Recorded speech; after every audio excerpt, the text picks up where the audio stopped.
Hey guys, so today we're going to be talking all about lunar cycles. So, a lot of people have heard about the man in the moon, but have you ever heard of the astronaut and the poodle? There's the poodle's head, there's his body, there's his butt, there's his big fluffy tail. See, there's his front feet, so you can see he's sitting down on his back legs. There's the astronaut's big helmet, his body. You can see the astronaut's kneeling down with his great big backpack and air. And there you can see he's feeding that nice little space poodle there. The astronaut and the poodle. So, anyway, the moon has the same exact rotational period as it does its period of revolution. So, essentially, 1 day on the moon is equal to 1 year on the moon. So a lot of times people think that the moon is not spinning around. No, it's just locked onto us. So it spins on its axis just as quickly as it is going around us, which is why we always see only the same exact side. If you were at the sun viewing the moon, you'd be able to see that rotation as it goes around us.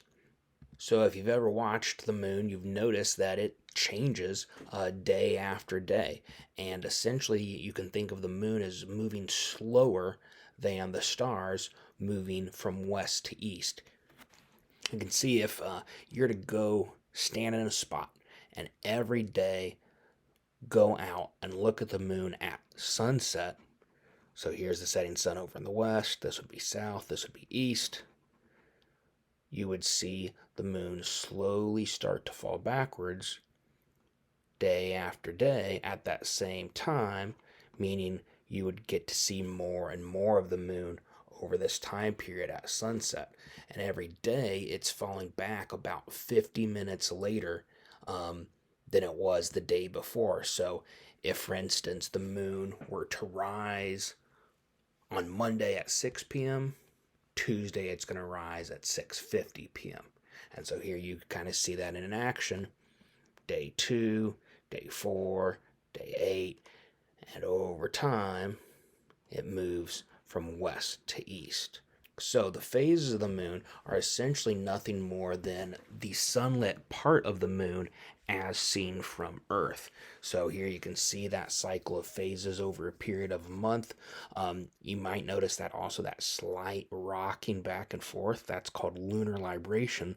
And essentially, we actually, even though you can only see half of the moon at any given time, we're actually able to see a little more than half of it over the course of a month and even over the course of an evening because of slight changes in position of the moon in its orbit and even just where you are on the Earth's surface as you come around on that round surface rotating past the moon. But if you look at this diagram, we got the sun over here shining on the moon, shining on the Earth. Remember, we're always trapped on the Earth. But if you can kind of envision, this is a view from, say, an astronaut way off in space above the Earth looking down. So notice how as the moon goes around the sun facing portion is always the lit portion. That's it. Just like the Earth.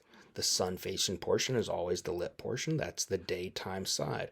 So in this view, right here, the left side is always the daytime side. But we're trapped here on the Earth. So we don't see this view. Instead, when the moon is between us and the sun, we're just looking at the nighttime side. So that's our dark moon. We can't see anything there. And as the moon goes around, hey, we're able to see half of the daytime, half of the nighttime. So we get one of these half moons or quarter moons. And as we get more and more, notice where the full moon is. The full moon is in the opposite portion of the sky from the sun. So we're looking entirely at the daytime side of the moon. That's why it's so bright. And we keep going back around to here. So you can kind of see that in action, going from what we call the new moon to the first quarter moon. Notice everything stays the same. The right portion here is the daytime side, but we have a different view because of how the moon goes around us. So there's a handful of special terms that we use to describe the phases. The new moon, that's kind of where we start the cycle of phases. Think about it like it's kind of a zero. You can't see anything to the moon, so it's new. That's where we start the cycle. And so we're going to say a waxing crescent. As we get bigger, notice it's a crescent, kind of croissant shape. Waxing means it's increasing. Then we get to first quarter, because remember we started our cycle right here. So this half moon is what we call first quarter moon. And then we have waxing gibbous. Waxing, it's still getting bigger. Gibbous, it's now more than a half. And then we get to our full moon. And then we start to go down. And we so have now a waning gibbous. It's still over half the moon. Waning means it's decreasing. So the way I kind of remember this, waning kind of sounds like whining. The moon is dying. It's getting dimmer and harder to see. Waxing is the opposite of that.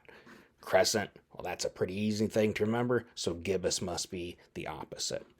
So our full moon, waning gibbous, third quarter. Notice full moon is like halfway through the cycle, third quarter, and now we're a waning crescent. And then we get back to a new moon and we start over. So how can a person tell whether we have waxing or waning, or say first quarter or third quarter moon? The crescent or the gibbous portion, you can just look at it, right, and identify that. But I want you to be able to know how you can look at the moon and easily just figure out what phase it's in. So first off, find the direction of the sun. And if you think about that, that should be pretty easy, because if the bright side is the sunlit portion, it's basically kind of pointing to where the sun should be. Notice the bright portion points to the sun, the bright portion points to the sun. Same thing here, the bright portion points to the sun. And then just remember that basic fact that we already talked about. The moon will be about 50 minutes behind, falling backwards to the east. So here, if the sun is in the eastern sky, well, the moon's going to be moving closer to it. So think about that. Eventually it's going to go in between and we won't see anything. So here we can tell the moon must be waning. We're seeing less and less of it. Versus here, if the sun is over in the west and the moon is already to the east of it, well, it's going to be moving more east tomorrow. So we're going to see more of it. So it's going to be in the waxing phase. Or if you had it right here, that'd be our first quarter moon. So this would be our third quarter moon. So how long does this lunar cycle take? Just like we have different ways that we can define a day, a mean solar day, a sidereal day. We have different ways we can define a year, the tropical year, the sidereal year. We have different ways we can define the lunar cycle. So the sidereal month is right about 27.3 days. So remember, sidereal, you see the word real in there. This is the best measurement.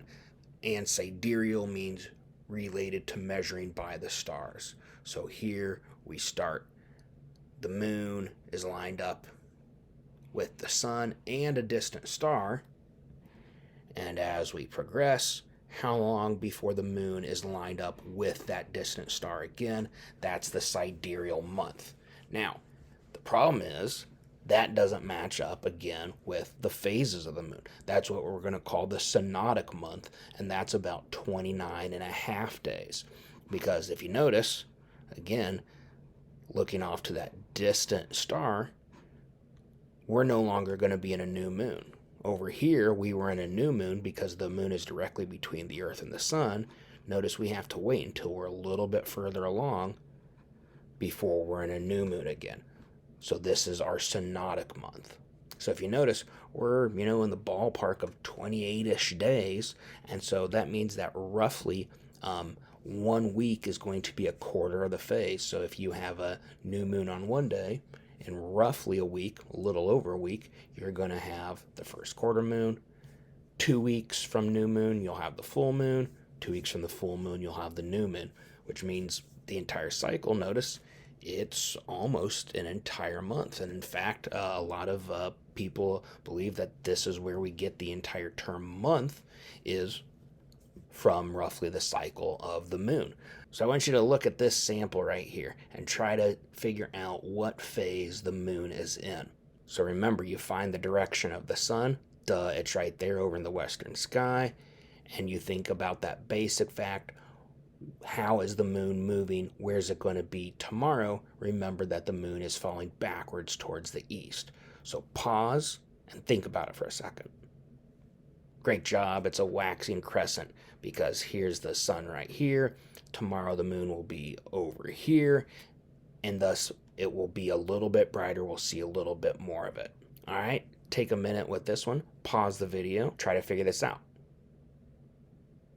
Great job. It's a full moon because notice here this is at midnight, opposite of the local noon, which means the sun must be somewhere down underneath here. This isn't a moon. We have to figure out if it's waxing or waning crescent. If it's right in our meridian, it's going to be a full moon. Sometimes the moon can appear really close to being full without being truly full or fully full. So if you remember these facts about how to do this, you can still figure out whether it's a full moon or not. Take a second, pause the video, see what you can come up with. Great job. Waning crescent again, because you can see how the moon is going to get a little bit closer to the sun tomorrow, which means we're going to see even less as it goes this way. Try this one. Great job. First quarter. Hopefully you know, yep, it's going to be on our waxing phase because it's moving in this direction from west to east. So just remember, we start the cycle at our new moon. So here's the first quarter of the way through the cycle. How about this guy? This is a tough one, except not really. It's a first quarter moon. Think about what we just showed. Notice this is simply earlier in the day. This one was later in the day as the sun is setting. So what must this one be? Great job if you said third quarter, because the sun must be down here, and so you can think about it, everything's going to rise up. We are in the morning because the sun has yet to rise up over here, and so this must be a third quarter moon. Take a second, try this one. Yeah, what the heck am I doing? This is completely impossible, right? The basic rule is the lit portion of the moon needs to be facing the sun. This is completely impossible. You'll never see a moon like this. So as you wrap your head around this, you can really start to figure out why we have the phases of the moon as they are, and you can start to figure out what the phase of the moon is just by looking at it. Here's a couple cool shots that I took of the moon a while back. So notice, because I'm in the northern hemisphere, I'm looking to the south. Everything is moving this way over the evening. This was taken early in the evening. This was taken later in the evening. Notice that it rotates through the sky, but this must be a waxing gibbous because the sun must be towards the west. And so tomorrow it's going to be falling back further towards the east, and it will be getting bigger through time. And then just a few days later, I had this. And you could see again that rotation through the sky. Why are my early ones nice and kind of orangish? Well, they're still low in the sky, so the light's coming through a lot more atmosphere, and so it kind of gets that reddish orangish glow. These ones were taken while the moon was still higher in the sky, so you didn't get that glow there. So I hope this helped you to understand some of those basic cycles of the moon and how to go out and start noticing the phases and figuring out what the moon will be like tomorrow.